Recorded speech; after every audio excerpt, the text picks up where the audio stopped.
কি তুলসী পড়বা, এটা পড়ো, জুড়ে পড়ো। দেখাও যে 1/x minus 1 plus 1/x plus 1/x minus k is equal to 0 সমীকরণটির মূলগুলো বাস্তব হবে যেখানে k বাস্তব সংখ্যা। ওকে, এই সমীকরণের মূলগুলি কি হবে? বাস্তব হবে। তোমাকে বলতে যদি কে বাস্তব হয় তাহলে সমীকরণের মূলটাই বাস্তব হবে, আপনাকে এটা প্রমাণ করতে হবে। এখন কথা হলো যে কোনো একটা সমীকরণের মূল বাস্তব হবে কিনা এটা ডিসিশন নিতে তোমাকে কে হেল্প করে বলো? নিশ্চয়ক। তাহলে আমরা প্রথমে কি বের করব? আমরা নিশ্চয়ক বের করব। এখন নিশ্চয়ক বলতে আপনারা কি বুঝেন?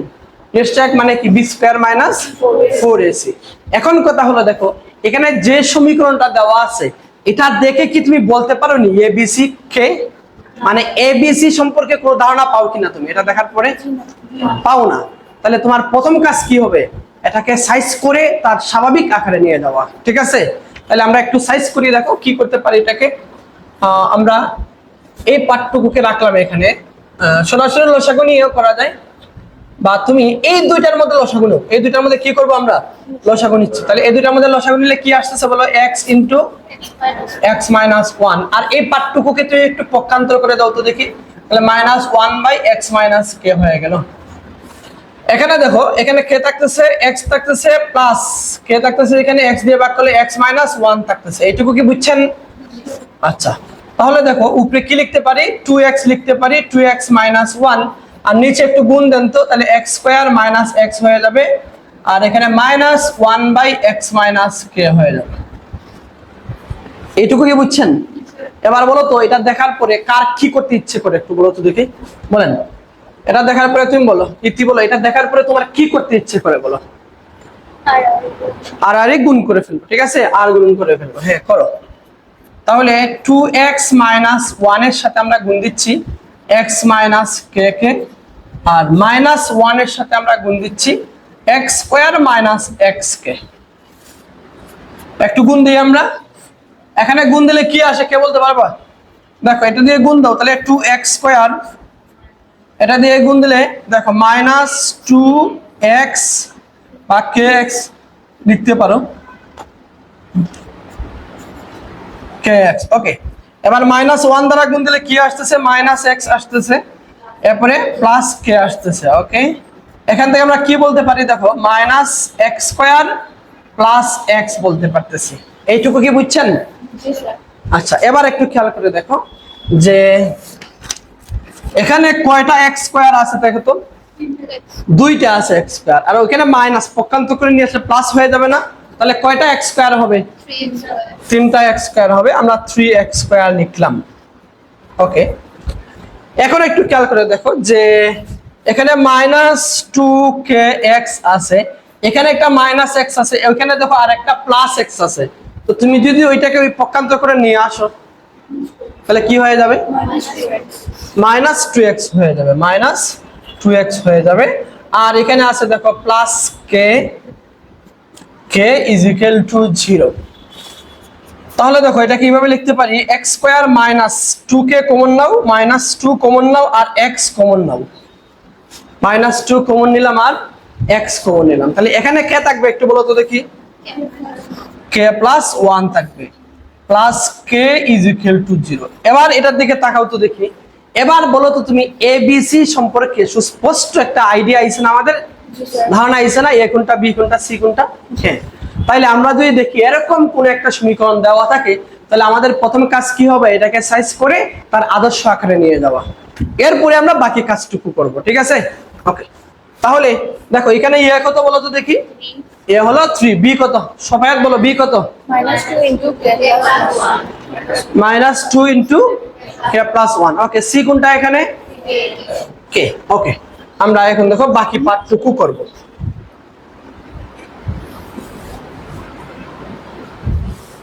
এইটুকু কি আপনারা উঠাইছেন? এইটুকু না উঠাইলে টুটে ফেলেন তো। আর বলছে দেখো সমীকরণের মূলগুলি বাস্তব হবে যেখানে কে বাস্তব। তাহলে আমরা কার কাছে যাব? নিশ্চয়কের কাছে যাব। আমরা নিশ্চয়ক বের করব, ডির মান বের করব, ডির মান। তো ডি মানে হলো ডিসক্রিমিন্যান্ট বা নিশ্চয়ক তুমি যেটা বলছো, বা প্রত্যায়ক। ওকে, b² - 4ac। তাহলে b কত এখানে? -2 * k + 1। তার উপরে হবে স্কোয়ার, স্কোয়ার মাইনাস 4a, এ মানে কত 3 আর সি মানে কত, কে সি মানে হলো কে। এখন দেখো যে এখান থেকে তুমি যেটা বলতে পারো যে 4 কে স্কোয়ার প্লাস 2k প্লাস 1 বলতে পারো, মাইনাস 12k বলতে পারো, এইটুকু বুঝছো? আচ্ছা, এরপরে 4k square plus 8k plus 4 minus 12k, এইটুকু আমরা বলতে পারি। এখন 4k square minus 4k plus 4, এইটুকু বলা যায়? ওকে, এখন আমরা একটা কাজ করে দেখো, সব জায়গা থেকে আমরা 4k কমন নিলাম, 4 কমন নিলে কে থাকে দেখো, k square minus k plus 1 থাকে, ঠিক আছে? বুঝছেন নি এইটুকু? বুঝছো না ভাই এইটুকু? কোন অংশ বোঝা নাই বলো আমার, কোন পার্টটুকু? এটা তাহলে নিশ্চয়ক, নিশ্চয়ক মানে কি বি স্কোয়ার মাইনাস 4ac, তাহলে এখানে বি কোনটা? বি হলো এই যে এটা মাইনাস 2 ইন্টু কে প্লাস 1, এটা হলো বি, তাহলে বি স্কোয়ার মাইনাস 4a, এ মানে কত 3 আর সি মানে কত কে। এরপরে তো আমরা এখানে কি করছি, এখানে 2 রুট মাইনাস 2 রুট স্কোয়ার মানে কত 4 না, আর a plus B whole square সূত্র a square plus 2ab plus B square. Okay, এখন দেখো, এখন এটাকে আরেকটু সাইজ করি আমরা, কে কে এর মতন করে রাখলাম, মানে 4k 4 এর মধ্যে হয়ে রাখলাম। এখানে দেখো তো যে a স্কোয়ার মাইনাস 2a, এ মানে হলো কে। এবার বলো তো কত দিতে হবে, বি কত দিতে হবে, বি কত দিতে হবে বলেন? হাফ দিতে হবে না? 2 তে তুমি এক্সট্রা লিখছো, কি দিতে হবে? হাফ দিতে হবে, দেন হাফ, তাইলে কি করতে হবে 1/2 স্কোয়ার দিতে হবে না, 1/2 স্কোয়ার দিতে হবে, এই যে 2 স্কোয়ার দিয়ে দাও, তাহলে এখানে সেকেন্ড ব্র্যাকেট দিয়ে দাও। আচ্ছা, এখন কথা হলো তুমি দেখো একটা জিনিস খেয়াল করো যে তুমি কোন অংশটুকু বেশি লিখছো, এটা বলো তো, কোন পার্টটুকু বেশি লিখছো বলো, কোন পার্টটুকু বেশি লিখছো? এই পার্টটুকু 1/4 বেশি লিখছো, কি করছো 1/4 বেশি লিখছো না? একটু মনোযোগী হতেই হবে এখানে। দেখো আমরা আমার আগের লাইনটা তো পাইতে হবে, তাই না? আগের লাইনটা পাইতে হবে, তো আগের লাইন পাইতে হলে তোমাকে কি করতে হবে এটা দেখতে হবে। দেখো কে স্কোয়ার পাওয়া যায়, 2 কাটা গেলে মাইনাস কে পাওয়া যায়, এখানে আছে 1/4, কিন্তু তোমার লাগে কত, লাগে 1, তাহলে 1/4 এর সাথে কত যোগ করলে 1 হয়, কেউ বলতে পারবা? 1/4 এর সাথে কত যোগ করলে 1 হয়? 3/4 যোগ করলে 1 হয় না? দেখো তো 3/4 যোগ করলে 1 হয়, কেন দেখো 3/4 যোগ করলে 1 হয়, এই জন্য আমরা এইটুকু যোগ করে দিচ্ছি।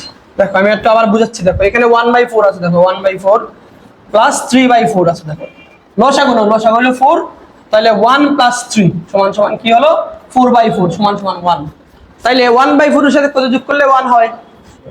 3/4 যোগ করলে 1 হয়ে যায়, ঠিক আছে? মানে 4 এর 1 আছে, তোমার 4 এর আর কত লাগে বলো, এখানেও 4 এর কত আছে, 4 এর 1 আছে অলরেডি, তাহলে 4 এর আর কত লাগে 1 হতে, 3 লাগে, তাহলে আমরা 4/3 বা 3/4 লিখে দিলাম। ওকে, এইটুকুতে কারো কোনো প্রবলেম আছে বা সমস্যা আছে বুঝতে, বলেন, থাকলে বলেন। আচ্ছা, তাহলে এই কান থেকে আমরা যেটা বলতে পারি, এখন দেখেন যেটা বলতে পারি আমরা, যে 4 দিয়ে যদি একবারে গুণ করে ফেলি, তাহলে 4 মাইনাস কে মাইনাস 1/2, তার উপরে হবে হোল স্কোয়ার, সাথে একটা কে থাকবে, আর প্লাস এখানে হয়ে যাবে শুধু 3। বলেন এইটুকু বুঝছেন কিনা? দেখেন আবার একটু বলি, আমি আবার একটু বোঝানোর চেষ্টা করতেছি। দেখো দেখেন, এই যে দেখেন 4 তো সবার সাথে গুণ আকারে আছে না, আগে বুঝে এরপরে লিখবো। এই 4 সবার সাথে, মানে ব্র্যাকেটের ভিতরে যারা আছে সবার সাথে গুণ আকারে আছে, তাহলে দেখো এখান থেকে আমরা যেটা বলতে পারি, এই পার্টটুকু থেকে আমরা যেটা বলতে পারি, দেখো দেখো এই পার্টটুকু, জাস্ট এই পার্টটুকুর দিকে একটু তাকাও, এখান থেকে আমরা কি বলতে পারি বলো, দেখো a square minus 2ab plus b square, তাহলে বলতে পারি a মাইনাস b হোল স্কয়ার, তার সাথে কে গুণ আকারে আছে, 4 গুণাকার আছে, 4 তো গুণাকারে রাখলামই আমরা। ওকে, এরপরে দেখো আবার এই 4টা কি এই 3/4 এর সাথে গুণাকারে নাই? অবশ্যই আছে। তো এটাকে এটার সাথে যখন গুণ দিবা তুমি, তখন এই 4 আর এই 4 ক্যান্সেল আউট হয়ে যাবে, থাকবে কি শুধু 3টা থাকবে, এই 3 থাকলো। ঠিক আছে, এখন আগে বলো আমাকে, আমি এটা যে বের করলাম এটা আসলে আমি কি বের করছি একটু বলো তো দেখি। এটা কি বের করছি? নিশ্চয় বের করছি। আচ্ছা এবার দেখো তো, এখানে তুমি কে এর মান যাই বসাও না কেন, উপরে পাওয়ার একটা কি আছে? জোর আছে পাওয়ার। তার মানে আর যাই হোক এখান থেকে জীবনও তুমি নেগেটিভ মান পাবা না, পাবা? জি জীবনও নেগেটিভ মান পাবা না। আর এখান থেকে নেগেটিভ মান না পাইলে এটাকে জীবনও নেগেটিভ করা পসিবল না, কারণ এটা তো পজিটিভ, আর তার সাথে আর একটা পজিটিভ গুণ আকারে আছে। তাইলে এখান থেকে কি জীবনে নেগেটিভ পাওয়া পসিবল? তাহলে আমরা কি বলতে পারি, কে এর মান যাই হোক না কেন, কে এর মান যাই হোক না কেন, কে যদি বাস্তব হয় তাহলে সমীকরণের মূলগুলা কি হয়ে যাবে? বাস্তব হয়ে যাবে। তাহলে লিখে ফেলো, সুতরাং কে বাস্তব হলে দেখা হচ্ছে সমীকরণের মূলগুলি বাস্তব। সুতরাং কে বাস্তব হলে সমীকরণের মূলগুলা কি হবে? বাস্তব হবে।